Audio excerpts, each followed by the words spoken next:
because our friends over at COLAB are interested in preserving our rights and kind of the watchdogs of the county to make sure that they don't do stuff they're not supposed to. So here we go. Gary. Thank you. Thank you. My wife is insisting that I have notes here because I usually just do extemporaneous and I don't use notes, but I am now. What I'm doing is on Monday mornings at 8 o'clock, we have a Zoom meeting with Mike Brown, who's the president of COLAB, or chief executive, whatever he is.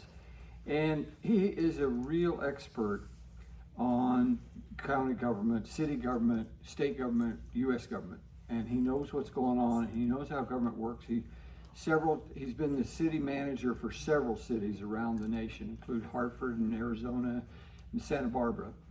And he really knows what he's talking about. And so what he does with is tell the rest of us what to say and how to influence government at various levels.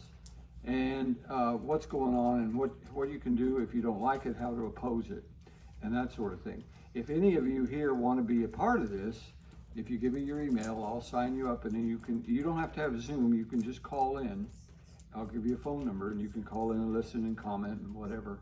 And we do it every Monday mornings, unless something happens, at 8 o'clock at local time. All right, what I'm doing now is just going over his newsletter and what we went over this morning. And he announces there's a Board of Supervisors meeting tomorrow morning, and one of the issues is one he's talked about several times before, and it has to do with a company called 3CE now. And they're a brokerage company, government, and they don't produce any electricity or energy whatsoever. All they do is sign long-term contracts to provide electricity, and from any company they can get a long-term contract. Their two goals are to provide energy or electricity that's clean energy, they call it, and most of it comes from Canada and it's made from coal. And most people don't agree that that's clean energy, but that's what they do. The other thing is, because they sign these long-term contracts, they promise to provide electricity cheaper than the local power companies, such as PG&E.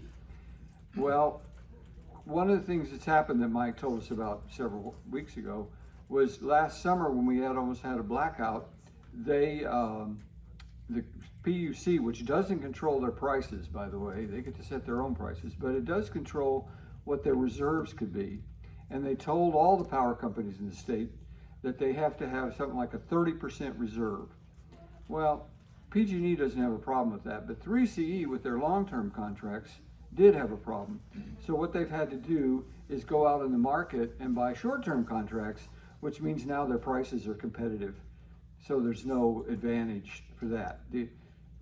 Mike Brown and I've studied this a little bit. He studied it tremendously. He thinks it's the biggest fraud in the history of the world. Now, I disagree with him a little bit. I think the climate change is the biggest fraud in the history of the United States, and I'll be glad to go with anybody and tell you why I think that. But Mike thinks this thing is just a big fraud, and we should reject it. Well, the city of Atascadero last year decided to join the lemmings of all the other cities in the county, and on the agenda tomorrow, and then on the 21st again, the county, which has stayed out of this fraud, now wants to be another lemming based on the supervisors we have now. So I'm urging everybody to go down there and tell them, don't do this. Don't join this. And on an individual basis, if you live in the county and the county does it, or you live in any of the cities, you can opt out. You have to contact the city and fill out all these forms. Mary says it takes about a half an hour to do it, but it's worth it. Get out of it. Get out of it, and don't participate in this fraud. Down in the LA area, there are several government agencies that have found out, and they're getting out it. The government agencies are deciding this isn't worth being into. The other thing, when it goes to things like second quarter financial report, capital improvements, I don't have much to say about that. Oh, the redistricting lawsuit. The county voted, the Board of Supervisors voted to pass a new district, which is done every 10 years. And every 10 years they brought them. Well, this time a group called Governance was something, filed a lawsuit, and the new board majority wants to settle it and go back to another redistricting thing. I don't think it's going to happen, but it may, which means it'll all be a confusion again. And the people that are suing, it's the League of Women Voters nationwide. They've claimed, or people have claimed, they want a huge financial settlement from you, and they're going to use your tax money to settle this thing.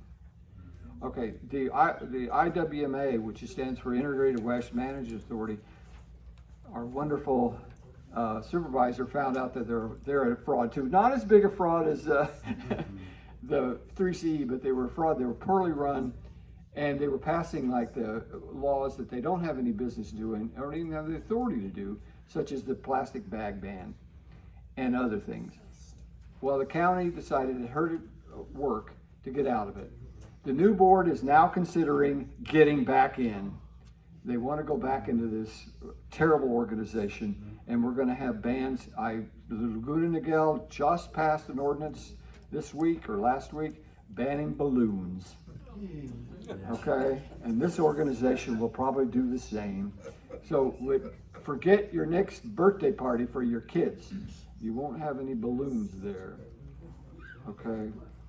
There's also a group, and I didn't get the name of it very well. You can ask them, but they're getting money from the county to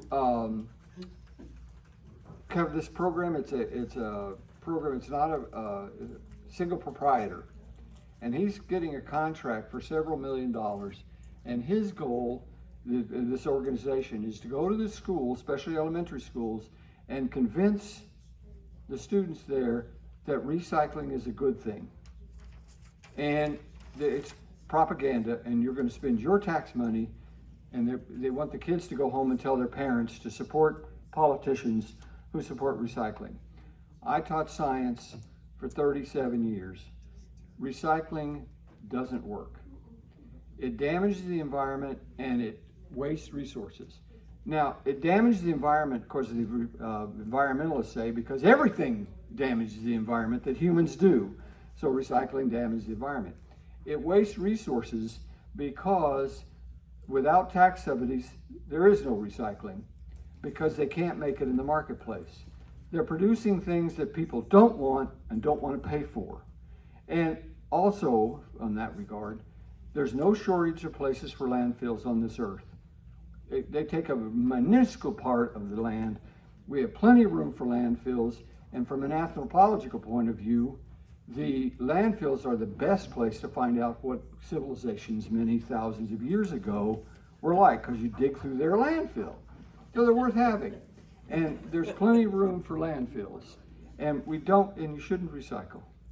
Oh well, anyway, he wanted me not to go too long. But anyway, they also have REACH is wasting money trying to start businesses that don't seem to have ever come about. Anyway, those are what we go to. And they're also, he quotes in there, Walter David Hampson, who the woke agenda is destroying the country. And we talk about that. Thank you. Thank you, Gary.